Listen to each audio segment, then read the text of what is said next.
Brendan, how would you regard this crop, this division? We've gone from Wonder Wheel now to wet paint, now maybe another changing of the guard here. Listen, Ron, I can only speak for ourselves. We've liked this filly from the very get-go.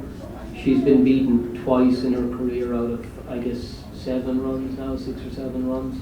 And it takes a very good filly to do that. She's won a Grade 2, now she's won an Oaks, which is very hard to do too. And I think she's, I think she's actually getting better, and I still don't think we saw the very best of her today.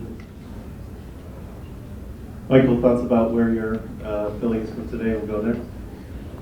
Look, I think the goal was to cut for the Oaks, so obviously we'll probably look, see how they come out of the race, and then we'll look at the programme. It's fairly well set up through the year, and probably look at some of those high-end races up in New York in the summertime, and maybe California in the fall. And both fillies, I think, will improve again for what they've done even today.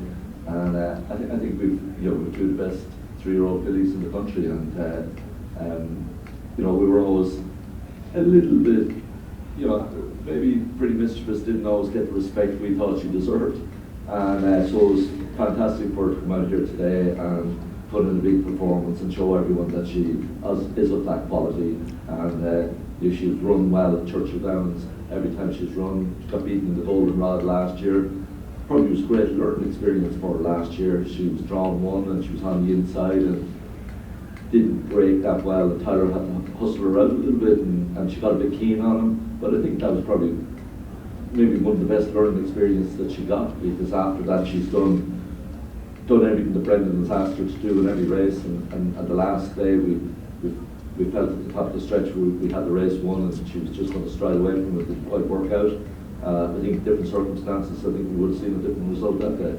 So I feel she's probably as good a 3-year-old filly in the country. I mean, because it's this weekend, I haven't heard anything like this, but I'm still obligated to ask if there's any inkling of running against boys. I don't think there's any great need to run against boys with the great programme that we have for the 3-year-old fillies anyway. We have a couple of nice colts ourselves anyway that maybe we can target those type of races down the road anyway. So I think we'll be keeping to our filly division, and I think I'd rather win some more of these races than get beaten by a colt. Yes, sir.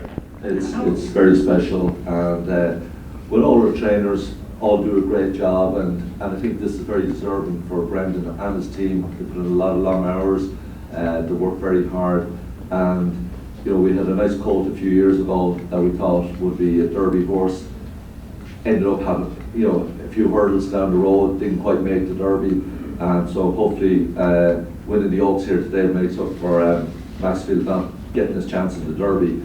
And so it's, as I said, we're very excited to give Brendan and his team an opportunity to train these horses as well, but equally they do an absolutely first-class job with them as well, as we've seen with Sampton last year and the Turf Classic, Maxfield previously, and previous to this now, and to name just a few of the top ones. And we're very grateful. Yeah, no, listen, this is the kind of things, you grow up and you dream about stuff like this, to win a Grade 1, like especially in Oaks at Churchill Downs is, it's a long way from Cork in Ireland, but it's indescribable. I mean, it's just exactly what you dream about, but it's what we're here for, and it's why these guys breed these good horses, and everybody works so hard. So it is really supposed to happen when you've got horses as good as these.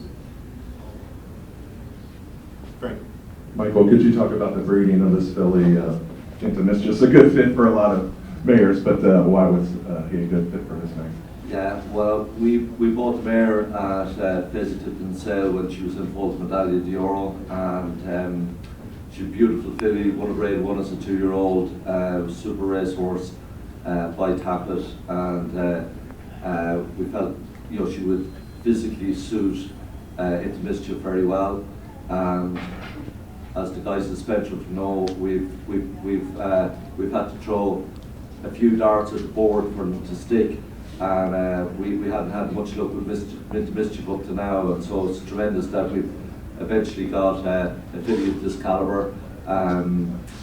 She was a beautiful filly as a foal and a yearling, and actually the mare's just checked back and foal to Into Mischief again, and we're excited to see what she could throw again, and it's a pedigree that had plenty of stamina in it.